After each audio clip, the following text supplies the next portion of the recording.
My name is Masaru Sato. I'm an Assistant Press Secretary at the Ministry of Foreign Affairs. Today, I'd like to brief about Prime Minister Noda's visit to the United States. I'm sorry for being late because there's a press conference by Foreign Minister just before I came, so I just want to check what he has to say. So let me briefly explain the two things. One is the itinerary. I think we have distributed draft itinerary and also the another paper about significance in terms of Japanese perspective and also the items we assumed that to be taken up without prejudging actual meeting. So let me briefly explain. ちょっと英語のやつはどこ行ったかな。英語の資料ありますか？ちょっと僕持ってない。Actually, yes. Prime Minister Noda will arrive on 29th night, and for that day, there's one event. This is a gathering to express Japan's appreciation to people who have worked so hard to develop good U.S.-Japan relations. And I think Prime Minister himself wishes to convey his personal gratitude to those people. And this year marks the centennial of the transfer of cherry trees from government of Tokyo. And also there's a cherry blossom festival that was successfully conducted this year. And also, of course, United States under the Tomodachi operation provided more than approximately 20,000 personnel, military assistance to the aftermath of the disaster. And this is going to be a very good occasion to show Japan's appreciation to these people. And the first responder, like those from Fairfax County Rescue Team or other former,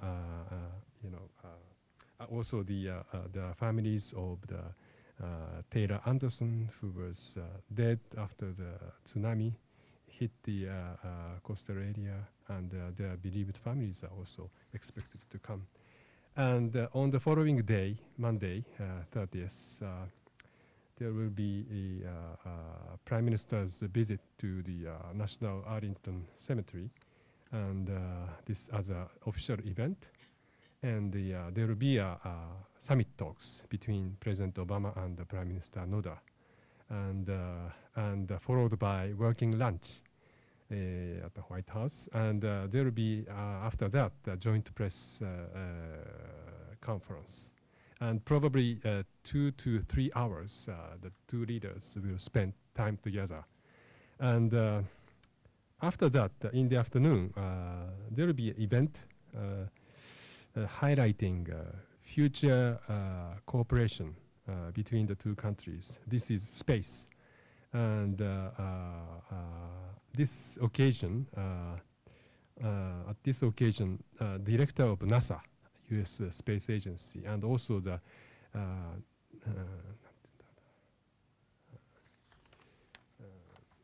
astronauts from Japan, the United States, will make a courtesy call to the Prime Minister.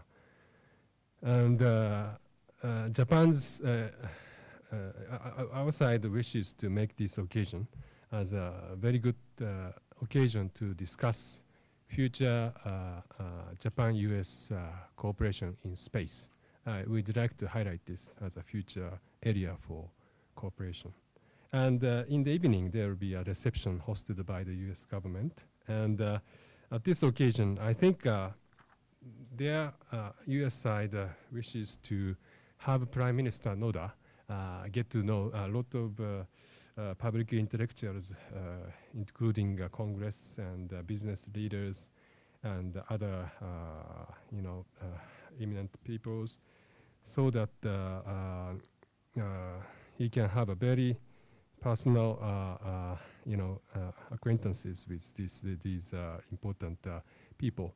And this is also the very busy day. But on the following morning, there will be a breakfast meeting with the U.S. business leaders, and he will leave Washington, come back on 2nd of May. And also on the second note on the significance of the visit by Prime Minister to the United States this time, there are a few points. First, as you may recall, the last Prime Minister's bilateral visit to the United States was in February 2009 by the then Prime Minister Taro Aso. And this is the first bilateral Japanese Prime Minister's visit to the United States after change in power in 2009. And although there are many bilateral meetings on the occasions of international conferences, such as Honolulu APEC last November, or UN General Assembly meeting in last September, but this is the first bilateral visit. Secondly, there is given the drastically, rapidly changing situation in the Asia-Pacific region, Japan wishes to utilize this opportunity to express Japan-U.S. joint recognition about the future direction of our alliance, and also confirming the significance of the U.S.-Japan alliance.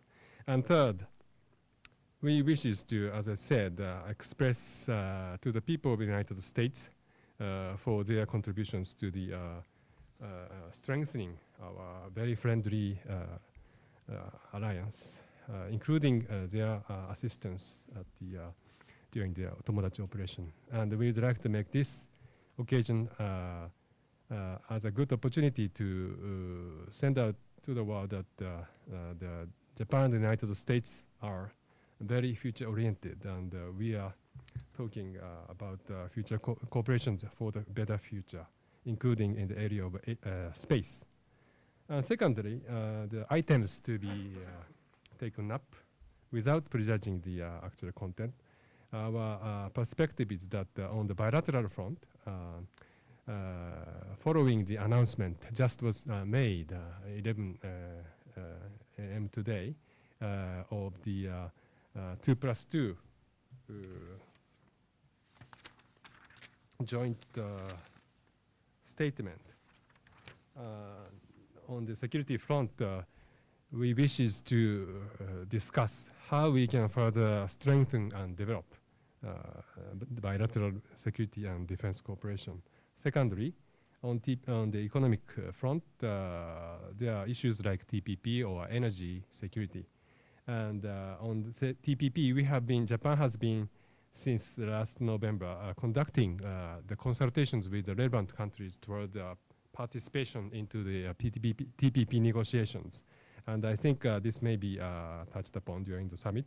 And on the security, energy security, we have been discussing not only including how we can cooperate in the area of clean energy and renewable energy cooperation. And we have been saying that there are three pillars we wish to develop from now on in the context of bilateral relations. The third pillar is cultural and people-to-people exchange. And we would like to, nurture and develop, further deepen the generation, what we call the Tomodachi generation. And this is something we have recognized anew, that the importance of the bond of people-to-people kizuna, bond of friendship. And we would like to make, solidifying the basis for further deepening of the alliance by discussing, the future generation exchange and mutual understanding enhancement. And on the regional front, in the Asia-Pacific, we are going to compare notes and discuss recognition, how we view the situation related to the security in the region. And we believe that a positive U.S. alliance is critically important, and it's a public good for ensuring peace and stability in the region, and also in order to appropriately respond to the drastically changing situation. And also we may discuss our joint response to the missile launch, which was carried out a few weeks ago by North Korea. And also we will discuss how we can collaborate further on the issue bilaterally. And also Myanmar, we may discuss the evaluation on the development of the democratization and national reconciliation. On global issues on Afghanistan, we will perhaps discuss how we can coordinate effectively between two major meetings. One on one NATO summit in the later May, where we will discuss security side, and also Japan is going to host the Tokyo International Conference on Afghanistan assistance, and one of the focus will be on how to ensure there will be a sustainable development of Afghanistan in July. So, and also on Iran, we're going to discuss our bilateral approach of pursuing dialogue, and also the putting effective pressure on Iran so that they will abide by international rules in the area of nuclear issue. So I will stop here, and if you have any questions, and actually, I also have an additional announcement to make. Foreign Minister Gemba announced just a while ago that he will visit some countries in the region, including South Asia and the Middle East. And he will leave 22nd Saturday, and he will come back on the 7th of May. And he will visit Nepal, India, Israel, Palestine, and also the Jordan, Egypt, Morocco. And in Nepal, Japan will contact and meet the Nepali leaders in order to encourage, urge them to complete in a timely manner the peace process, internal peace process, and also the process of formulating a constitution. In India, we are going to have the first economic ministerial meeting between the two countries, and in addition to the 6th round of foreign ministers' strategic dialogue. And we would like to use this occasion to further develop our global strategic partnership between India and Japan.